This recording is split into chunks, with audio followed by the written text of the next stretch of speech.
Man of Medan, the first standalone title in a series of horror games that will eventually make up the Dark Pictures anthology, will be releasing on PC, PlayStation 4 and Xbox One on the 30th of August. We've analysed the game's performance on PC, testing it on a 4K display, as well as checking out its ultrawide support, accessibility options and more to see what this port may offer over its console variants.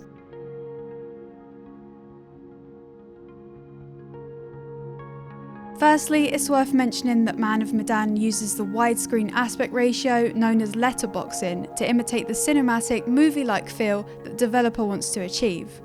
This means that if you're playing on a regular 1080p or 1440p monitor with a 16:9 aspect ratio, your game will look like this, with the game running in that letterbox style and subtitles situated in the black bar underneath. So if you intend to play on an ultra-wide monitor at the 21:9 aspect ratio, you'll be happy to hear that Man of Medan features full ultra-wide support and will run full screen without the need for mods.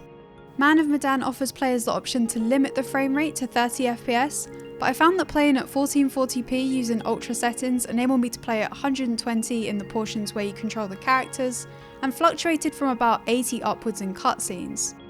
Switching all settings to low didn't appear to make that much of a difference to the character models when they're close to the camera, but mainly affects the environments in the background.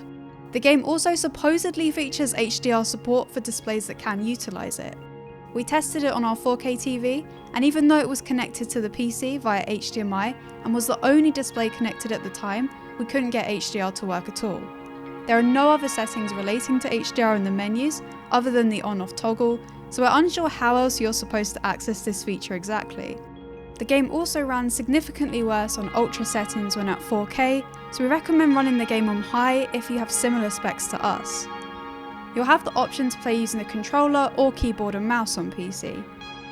All controls can be remapped, and you can set the key icons to display either Xbox or PlayStation icons, depending on which controller you're using. In the build that I reviewed, keyboard and mouse controls were still being optimised. I started the game playing on keyboard and mouse, but quickly felt the need to switch to a controller as the camera angles switch often and it felt much smoother changing direction quickly on a controller than using WASD.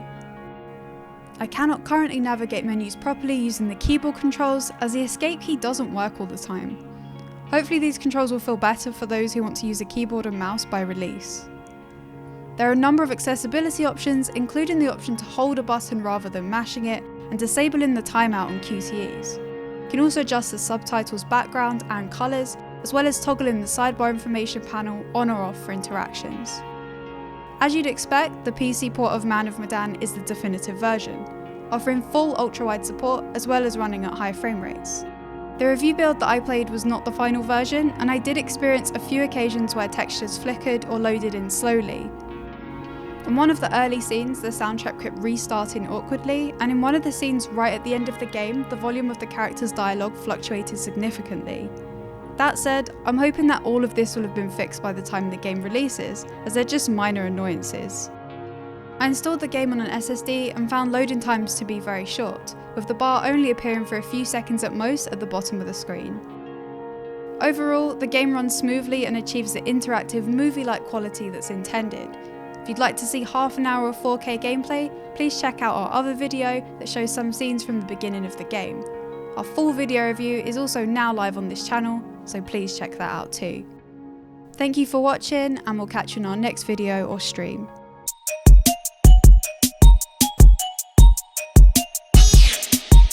Play all.